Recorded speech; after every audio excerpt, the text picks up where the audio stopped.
Right now, we're inside the most beautiful home of all, and it's in Laguna Hills on Nelly Gill Road. And right now, if you look closely here, it says "Eat, Drink, and Be Merry." These are little chocolates that look like little things, and they're very tasty. But don't eat them before dinner.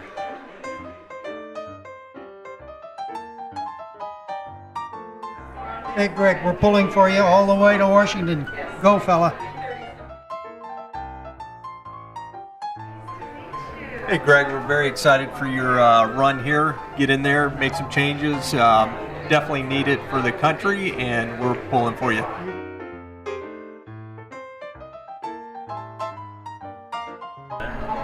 So we're from Saddleback College. We're political science majors, and we're just really looking forward to helping out with Greg Raths' path to victory. We're really rooting for Greg because we need men like him, our veterans, to step up into the political arena and take our country back. Hi, I'm Barbara Kogerman. I'm Mayor of Laguna Hills, and I am so proud to have endorsed Greg Raths for Congress. I believe we need a veteran in Congress. But Greg knows that what it is he actually needs is votes. He has a plan and a strategy to be able to get those votes, and it is a total honor for Michelle and I to be able to welcome and have Greg Raths for his Christmas party at our home tonight. So with that, a huge warm round of applause for Mr. Greg Raths, our next congressman from Orange County, California. Thank you, sir.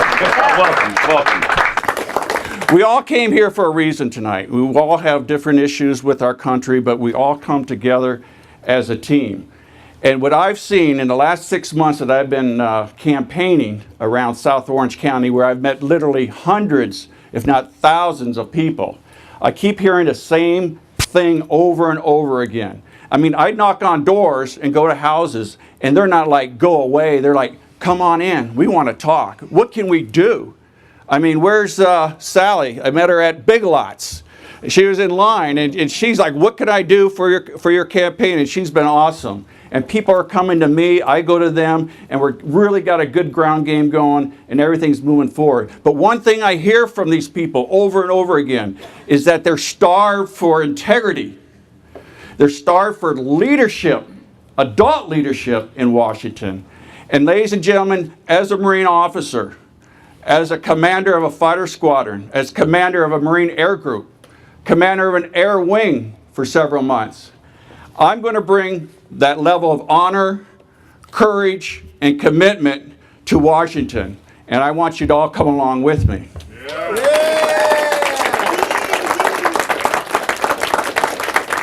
The founders of our country did something very special. They conspired to create a country where they give us the power, we the people. They gave us rights. So I can stand here in Andrew's backyard and talk about what I'm saying without someone coming through the front door and telling us to shut up. They gave us the freedom of religion to go to a temple or a synagogue or a church and worship the way we want.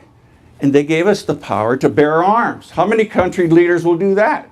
I mean, what a great country.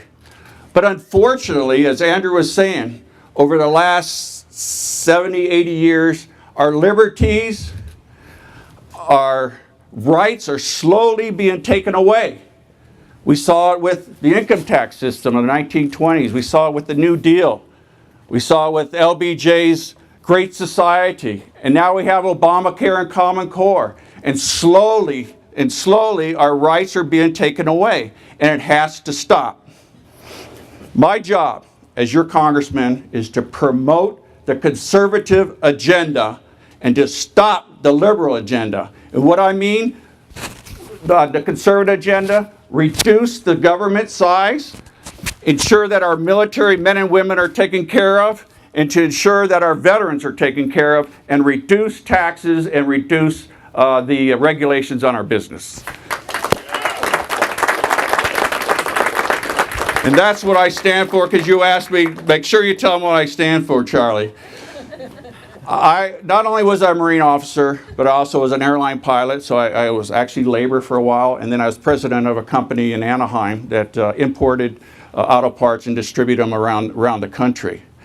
And I was talking to a gentleman this morning about that job, and I had to meet payroll. And if you got to meet payroll, it's sad when you write the check, because the young man or woman comes in to get their paycheck, and there's like 8 lines of deductions: federal tax, state tax, local tax, Medicare, Medicaid, disability, Social Security, and by the time there's hardly nothing left. And then they get what's left, and they go out and buy some gasoline, and they're paying more taxes, and they'll go buy some stuff for their family, they pay more taxes. And it's just sad when I wrote these checks to these people. And then one day, our company wasn't doing real well. I had to lay a couple people off. And this one guy had a young kid and a little baby on the way. And I told him, I said, I need to lay you off. And hopefully I could get you back in a couple months. And so a couple months later, he came back, and I'm like, how's the baby? How's everything going? He goes, it's great. I'm on unemployment. I'm on food stamps. I'm on Section 8 housing. He goes, I don't really want to work again. Now, I think something's backwards when the government is telling us, I know we have to have some safety net, for, when they lose their job, but not for 3 years. But the government's telling them not to work. And the first time in our country's history, there's less people working that are on some type of aid from the government. So what I've learned in business and as a military officer is that we need a new direction. Teddy Roosevelt, the great leader of the Republican Party in the first decade of the 20th century, said it best. He says, if you want change, if you want to change the direction, if you're not comfortable with your country, you need to get in the arena. And all of you are in the arena for being here in December when the election's not till next November. And I thank you all for coming for that. Specifically, we have Barbara in the arena, we got Dave in the arena, elected officials, and now I got both feet in the arena, and I'm going to do everything I can in the next 6 months to get to the primary, win the primary, and be your next congressman.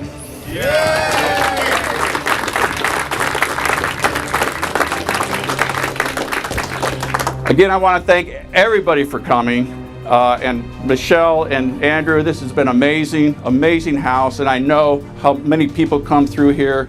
And when we asked you a few weeks ago if you open your house, and you said yes, I'm like, we try to invite everybody in the whole southern Orange County to come down here at $150 a whack. So no one got in here for free, but I need your vote. I need your support. I need your money, and I need you to work together with me in the arena to get me elected. So thank you all very much.